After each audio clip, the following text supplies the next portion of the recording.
You can see we just released version 2.10.4, and we want to compare it to the previous release 2.10.2 to monitor any changes in start times. Alternatively, we can also select the start type to investigate. Let's start with cold starts, because these are the longest starts our users will experience. The app has a single entry point, the Empower Plant activity screen. We can see that our cold start time to this screen has increased from 3 to 5 seconds between the two releases. We can also see that this screen has only experienced cold starts, so we don't actually have to check our warm start times for this screen. We can click into it and look at its cold start data again.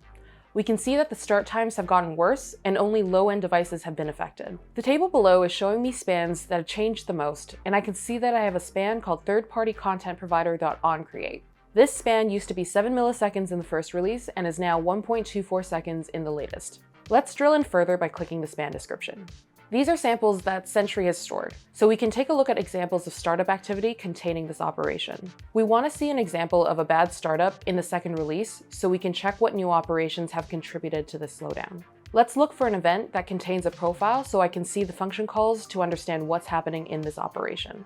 This profile is showing me the functions that ran during the onCreate method. Looking at the nested function calls, I can actually see there's a lot of time spent doing the same operation, which seems fishy. So we can hover over the parent span to find the file name of the source code. It's in the third-party content provider.java file.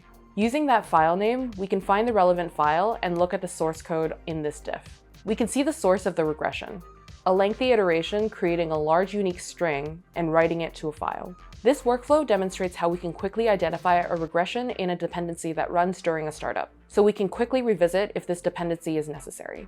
This profile should give you information about potential improvements you can make to reduce unnecessary work.